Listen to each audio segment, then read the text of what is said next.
আমি যেটা বলেছি যে আপনারা জানেন আমাদের চিফ অ্যাডভাইজার মহোদয় উনি ওনার জাতির উদ্দেশ্যে ভাষণে কিন্তু এটা এই বিষয়টা বারবার জানিয়েছেন। যদি কম রিফর্ম হয় তাহলে উনি বলেছেন যে এটা ডিসেম্বরের মধ্যে একটা ইলেকশন করা যেতে পারে।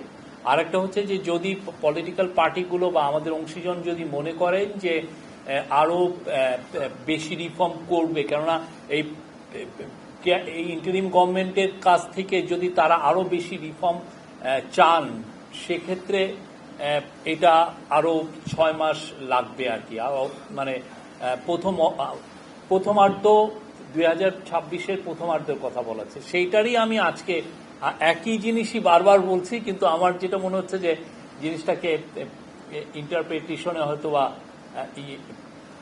ইন্টারপ্রিটেশনটা ঠিক মতো হচ্ছে না। আমি কিন্তু বারবার বলছি এবং আমাদের চিফ অ্যাডভাইজার মহোদয় এরপরেও কিন্তু এটা নিয়ে বাইরের পত্রিকা দেশি নুরুল কবির ভাইকেও বোধহয় এই নিয়ে আরো ক্ল্যারিটির সাথে এগুলো কথা বলেছেন। এটা তো স্যার তার জাতির উদ্দেশ্যে ভাষণে এটা বারবার উনি ওইখানেও বলেছেন, পরবর্তীতে উনি ওনার ইন্টারভিউতেও বলেছেন। এটা ডিপেন্ড করছে যে আমাদের অংশীজনরা কি মনে করেন, ওনারা কি চাচ্ছেন সেটার উপরে অনেকটা ডিপেন্ড করে। আমাদের সাথে যে ডায়ালগে তারা কি ডিজায়ারটা প্রকাশ করেন সেটার উপরে, বা কতটুকু রিফর্ম ওনারা চান সেটার উপরে। আর রিফর্ম তো সত্যিকার অর্থে একটা দেশের রিফর্ম একটা চলমান প্রক্রিয়া, বছরের পর বছর লাগে।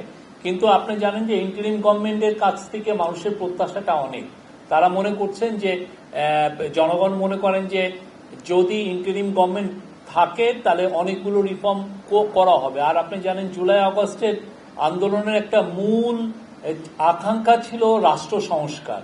তো রাষ্ট্র সংস্কারের আকাঙ্ক্ষাকে বাস্তবায়ন করার জন্যই এতগুলো রিফর্ম কমিশন করে দেওয়া হয়েছে, এবং তার আলোকে এই রিফর্মগুলো কেন করে দেওয়া হয়েছে, যাতে একটা সুষ্ঠু নির্বাচন ব্যবস্থায় আমরা ফিরতে পারি।